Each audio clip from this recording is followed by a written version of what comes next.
नमो जिनाणम। कैसे हैं आप?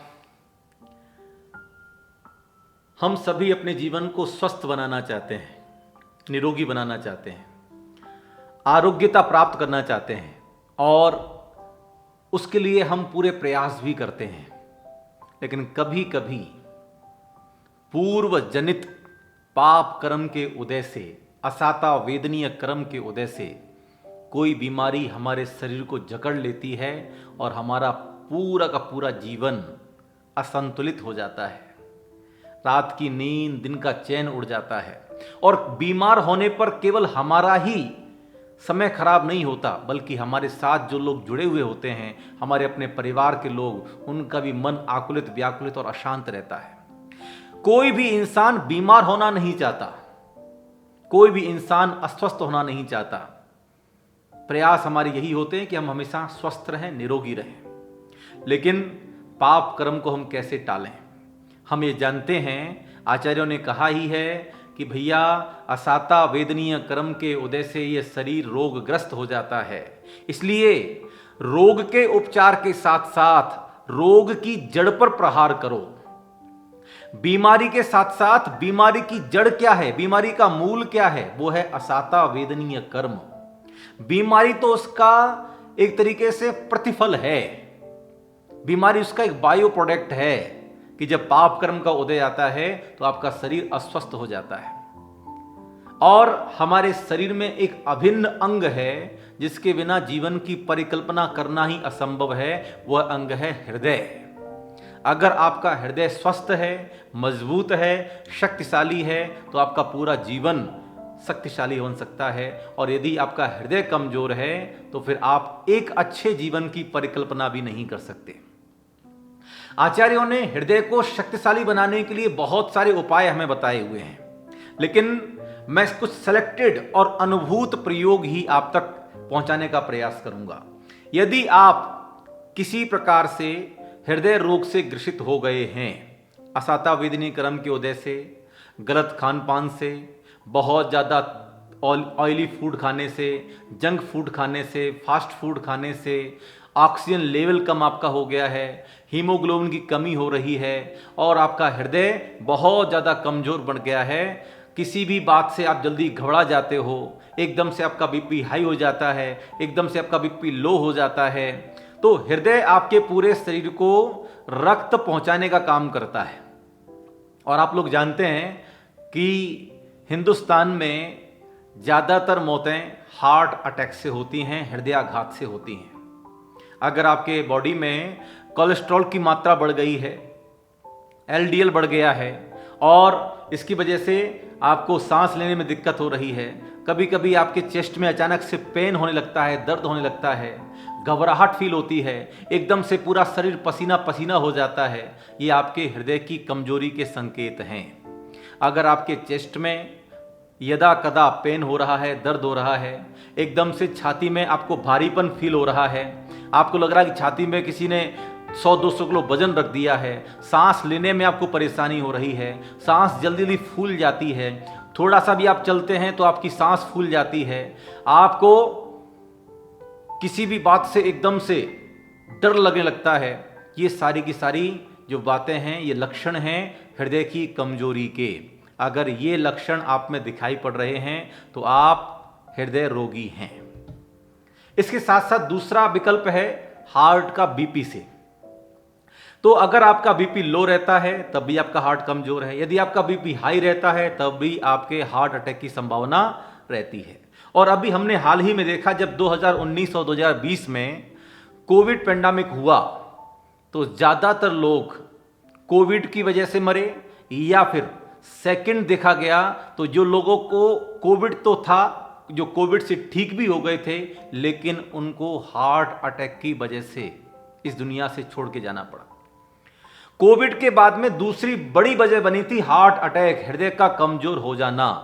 कोविड पेंडेमिक में लोगों का चेस्ट इन्फेक्शन हुआ और उसका धीरे धीरे इंपैक्ट हुआ हार्ट के ऊपर, हृदय के ऊपर, और हृदय कमजोर हो गया तो लोगों की जान कोविड से तो नहीं गई, कोरोना से तो नहीं मरे, लेकिन हार्ट अटैक से मर गए। इसलिए मैं आप सभी से कहना चाहता हूं, जिनकी उम्र 20 साल से ऊपर हो गई है, जो भारत के नागरिक बन गए हैं, आपको अपने हृदय की देखभाल बहुत अच्छी तरीके से करनी चाहिए।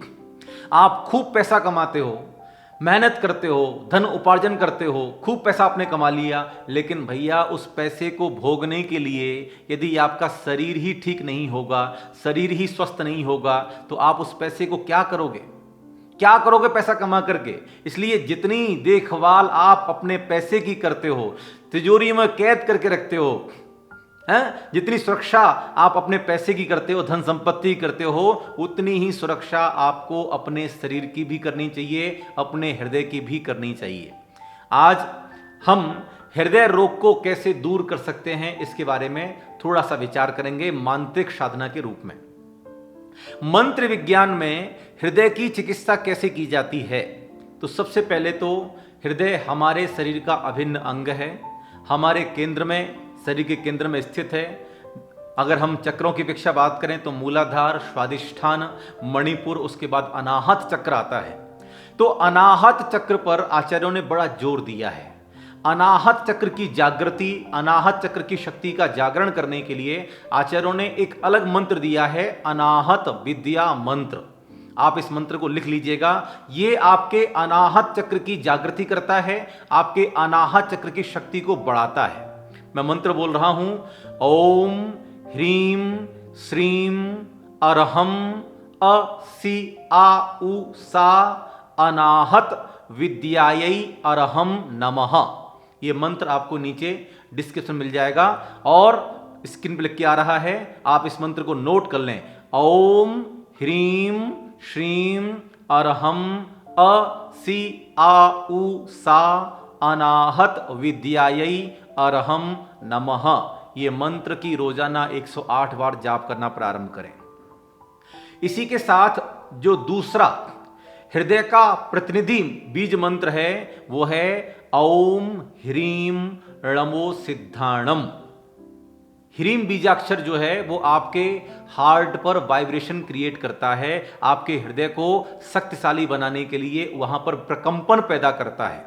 यदि आपके हार्ट में किसी प्रकार की कमजोरी है तो आप एक बार जोर से बोलिए ह्रीम, आपको स्वयं महसूस होगा ये आवाज हमारे हृदय के क्षेत्र से आ रही है। इसीलिए आचार्यों ने भी ज्यादातर मंत्रों में ओम और ह्रीम शब्द का प्रयोग किया। ओम हमारे मस्तिष्क को, हमारी बुद्धि को, हमारी चेतना को प्रकंपित करता है और ह्रीम हमारे हृदय को प्रकंपित करता है, हमारे हृदय को सुरक्षा प्रदान करता है। तो ओम ह्रीम नमः ये मंत्र भी आप जाप कर सकते हैं और ओम ह्रीम नमो सिद्धाणम इस मंत्र के द्वारा भी आप अपने हृदय की सुरक्षा सुनिश्चित कर सकते हैं। इसके साथ ही साथ थोड़ा सा भोजन का भी संयम बरतना जरूरी है। भोजन में ऑयली फूड नहीं खाना, तेल का खाना मत खाइए। जो भी डॉक्टर बताते ही हैं कि ये ऐसा खाना नहीं खाना। रोजाना कम से कम 20 मिनट 30 मिनट हल्का हल्का व्यायाम भी करना चाहिए ताकि आपका हृदय शक्तिशाली बने। धीमे धीमे आपको टहलना चाहिए। ऐसा भोजन मत कीजिए जो आपके हृदय को कमजोर बनाए, ऐसा भोजन कीजिए जो आपके हृदय को शक्तिशाली बनाए। और हृदय को बलिष्ठ बनाने के लिए, एलडीएल के स्तर को कम करने के लिए, कोलेस्ट्रॉल कम करने के लिए मैं हमेशा कहता हूं गाय का शुद्ध घी बहुत अच्छा है। जो लोग ये समझते हो कि भैया गाय के घी में तो फैट होता है, गाय का घी तो कोलेस्ट्रॉल बढ़ाएगा, लेकिन खुद बड़े बड़े वैज्ञानिकों ने साबित कर दिया है कि गाय का घी खाने से कोलेस्ट्रॉल नहीं बढ़ता, गाय का घी खाने से एचडीएल बढ़ता है, बढ़िया वाला कोलेस्ट्रॉल बढ़ता है, एलडीएल घटता है और वह आपके हृदय को शक्ति प्रदान करता है। बल्कि गाय का शुद्ध घी तो आपके पूरे शरीर को, मैं कहूंगा आपके पूरे शरीर को शक्ति प्रदान करता है, आपकी रोग प्रतिरोधक क्षमता बढ़ाता है। एक दिन में 2 चम्मच गाय का घी खाने वाले व्यक्ति कभी बीमार नहीं पड़ते। जो व्यक्ति एक दिन में 2 चम्मच घी खाए, गाय का शुद्ध घी, तो वो कभी बीमार नहीं पड़ेगा। पुराने जमाने में जो लोग गाय का घी खाते थे, गाय का दूध पीते थे, मोटा खाना मोटा पहनना, तो वो कभी बीमार नहीं पड़ते थे। तो आज के समय में हम लोग आलसी हो गए हैं, काम कुछ करना नहीं होता, एक ही जगह बैठे रहते हैं। तो थोड़ा सा चलना फिरना प्रारंभ करें। शारीरिक रूप से जितना हम क्रियाशील रहेंगे, एक्टिवेट रहेंगे, उतना ज़्यादा हमारे लिए आरोग्यदायक हो सकता है। तो ये मंत्र आप नोट कर लें, ओम ह्रीम श्रीम अरहम अस्याउषा अनाहत विद्याय अरहम नमः। दूसरा मंत्र है ओम ह्रीम नमो सिद्धाणम। ये मंत्र आपके हृदय को शक्ति प्रदान करते हैं। ये मंत्र आपको हार्ट को जो है निरोगी बनाने में समर्थ हैं। इसके अलावा वनस्पति जगत में हम देखते हैं तो अर्जुन की छाल आपके हृदय को शक्ति प्रदान करती है। तो आप अगर हृदय रोगी हैं तो आप रोजाना 1 कप या 2 कप अर्जुन छाल का काढ़ा पी सकते हैं। हमारे धर्मयोग वेलनेस फाउंडेशन ने अर्जुन गुटिका बनाई हुई है। तो मैं तो हमेशा कहता हूं जिनकी उम्र 20 साल से ऊपर हो गई है उनको 6 महीने 1 गोली सुबह 1 गोली शाम को अर्जुन गुटिका की खानी चाहिए। ये आपके हृदय को कमजोर होने से बचाएगी और आपके हृदय को शक्ति प्रदान करेगी। रक्त की शुद्धि करती है, रक्त को गाढ़ा होने से बचाती है, क्योंकि रक्त गाढ़ा होगा, खून आपका गाढ़ा हो जाएगा तो ब्लड क्लॉट्स हो जाएंगे, वो भी दिक्कत है। खून गाढ़ा होगा, बीपी लो हो जाएगा।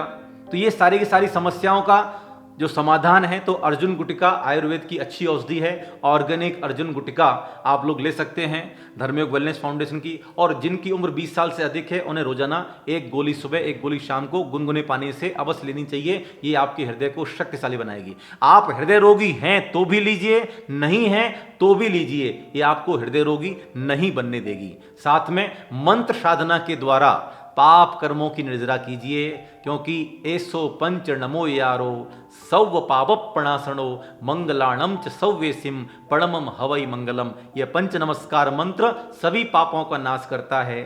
सभी पापों में असाता वेदनी कर्म भी आ गया, और असाता वेदनी कर्म के उद्देश्य से तो बीमार पड़ते हो। ये बीमारी को दूर करना है तो पाप कर्म को नष्ट करना है। बीमारी के इलाज के साथ साथ बीमारी की जड़ पर चोट करना है, और बीमारी की जड़ पर चोट करता है मंत्र जाप।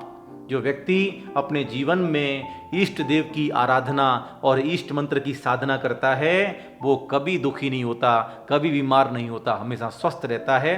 तो हृदय रोग की चिकित्सा में आप इस मंत्र की साधना करिएगा। अगर आप गंभीर हृदय रोगी हैं तो आप मुझसे व्यक्तिगत परामर्श भी कर सकते हैं। हम आपके मेडिकल रिपोर्ट को देखते हुए, आपकी लिपिड प्रोफाइल को देखते हुए विशेष मंत्र उपचार भी आपको बता सकते हैं। इसके लिए आपको हमसे व्यक्तिगत परामर्श लेना होगा। आप अगर सामान्य रोगी हैं तो इस वीडियो के माध्यम से भी आप लाभ ले सकते हैं। आपके परिवार में, आपकी मित्र मंडली में, आपके आस पड़ोस में यदि कोई हृदय रोगी है, अगर कोई हार्ट डिसीज, मैं बता दूं हृदय का कमजोर होना, हाई बीपी, लो BP, cholesterol, bypass surgery, stunt पड़ा हुआ है, तो इस तरह की कोई भी हार्ट से संबंधित, आपके हृदय से संबंधित कोई बीमारी है आपके आस पड़ोस में, आपके मित्र मंडली में, आपके परिवार में, आप उसके साथ इस वीडियो को शेयर कीजिए, उनको बताइए। और वे भी दवाइयाँ खाते खाते थक जाते हो तो थोड़ा मंत्र जाप करना प्रारंभ कीजिए, क्योंकि आचार्यों ने भी कहा, आजकल के वैज्ञानिक भी कह रहे हैं, डॉक्टर्स भी कह रहे हैं कि जब दवा काम नहीं करती तब दुआ काम करती है। ये मंत्र चिकित्सा दुआ की चिकित्सा है, प्रार्थना की चिकित्सा है। और जब आप प्रार्थना करते हैं तो आपके जीवन में शक्तियों का जागरण होता है। हम सबकी आंतरिक शक्तियां जागृत हों, इसी भावना के साथ ओम अरहम।